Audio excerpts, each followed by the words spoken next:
চট্টগ্রাম মহকুমার পশ্চিমের একটি ছোট্ট গ্রাম শ্যামলপুর। কাঞ্চন ঘোষ ছিলেন ওই গ্রামের এক নামকরা গয়লা। তার গরু সুরভির দুধ গ্রামে খুব বিখ্যাত ছিল। সুরভির দুধই ছিল তার প্রধান ভরসা। ওই দুধ গ্রামের হাটে বিক্রি করে সে তার দিন অতিবাহিত করত। কাঞ্চন গয়লার স্ত্রী লতিকা, তিনি ছিলেন বেশ বুদ্ধিমতী।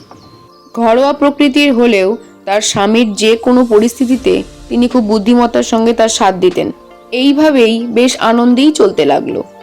সে বছর সুরভির কিছু শারীরিক অসুস্থতার কারণে সে আশানুরূপ দুধ দিতে পারল না। ফলস্বরূপ কাঞ্চন বেশ চিন্তায় পড়ে গেল। এ বছরই তো মহাজনের সমস্ত বকেয়া চুকাতে হবে, কি যে করব, বউকে বলতে হবে। তারপর বাড়ি গিয়ে কাঞ্চন গয়লা তার স্ত্রীকে সমস্ত ঘটনাটি বিস্তারিত জানালো।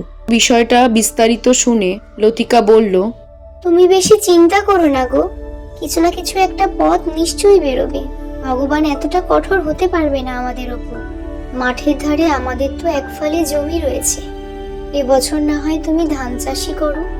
লতিকার কথা মতো সে বছর কাঞ্চন গয়লা ধান চাষ শুরু করে। এভাবেই কেটে যায় বেশ কিছু মাস। কাঞ্চনের বছর 5 ছোট্ট ছেলে দিনু। বয়সে খুবই ছোট্ট হওয়ার কারণে তার পশু পাখির প্রতি বেশ আগ্রহ ছিল। তার বাড়ির একটি পোষা বেড়াল পুষি, যাকে দিনু বেশ ভালোবাসত। নে রে বসি, একটুখানি খেয়ে নে। তোকে দেখ, দুধ ভাত খেতে দিয়েছি, খেয়ে নে তো তাড়াতাড়ি। এইভাবে বেশ আনন্দেই চলতে লাগলো। এরপর একদিন সকালে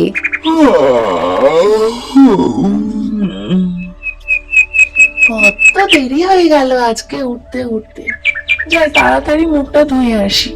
ঘুম থেকে উঠে দিনু যখন বাইরে গেল তখন লক্ষ্য করলো চাপা গাছটার নিচে একটা ইঁদুরের গর্ত। বাহ, কি সুন্দর ইঁদুরটা, ও এখানে বাসা করেছে। ঠিক আছে, তাহলে আজ থেকে আমি ওর সাথেও খেলবো, ও আমার বন্ধু। এই বলে সে দৌড়ে মাকে ডাকতে গেল। ও মামা, চলো দেখবে, চলো কি সুন্দর একটা ইঁদুর বাসা করেছে আমাদের গাছের নিচে। চলো চলো মা, ওই দেখো মা, ওই যে ওইখানে। জানো মা, আজ থেকে ও আমার বন্ধু, আমি ওর সাথেও খেলবো। আচ্ছা ঠিক আছে, কিন্তু খুব বেশি কাছে যাস না যেন, ও কিন্তু কামড়ে দেবে। খুব সাবধানে খেলবি। ঠিক আছে মা, তাই হবে। আরো বেশ কয়েকদিন পর দিনু এসে দেখে 2-3টে বাচ্চা করেছে। মা, কি সুন্দর ছোট ছোট 3টে বাচ্চা হয়েছে।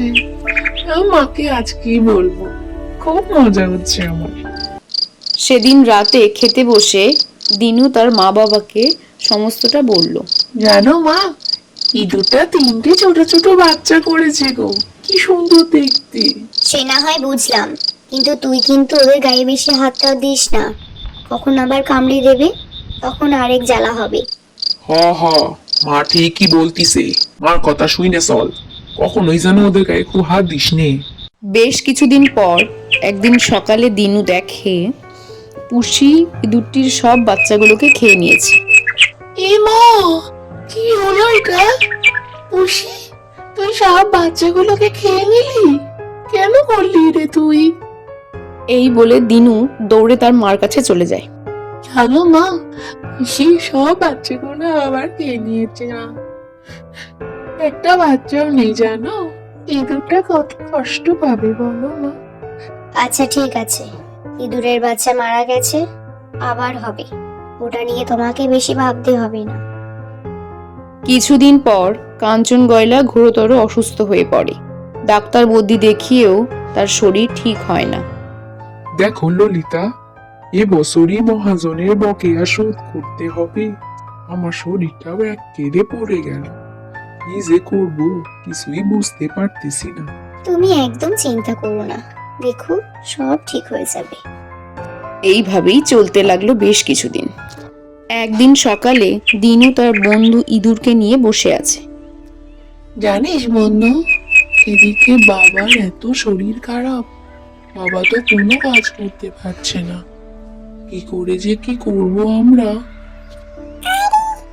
তুমি এত ভাবছো কেন? আমি আছি না, দেব, তারপর ওর উপরে বীজ ছড়িয়ে দেবে, দেখবি সুন্দর গাছ হচ্ছে। কথা মতোই ছোট্ট ইঁদুরটি নিমেষের মধ্যে সমস্ত মাঠের মাটি খুঁড়ে ফেলল। তারপর লতিকা মাঠে বীজ ছড়িয়ে দিল এবং কিছুদিনের মধ্যেই বেশ সুন্দর ধান গাছ হয়ে উঠল। দেখো আমাদের ক্ষেতটা কি সুন্দর ফসলে ভরে উঠেছে। সবটাই কিন্তু ছেলেটার ওই দুটার জন্য, তুমি বলো? ঠিকই কইছো তুমি, ছেলেটাই তো সবকিছু জোগাড় যন্ত্র করলো, আমি তো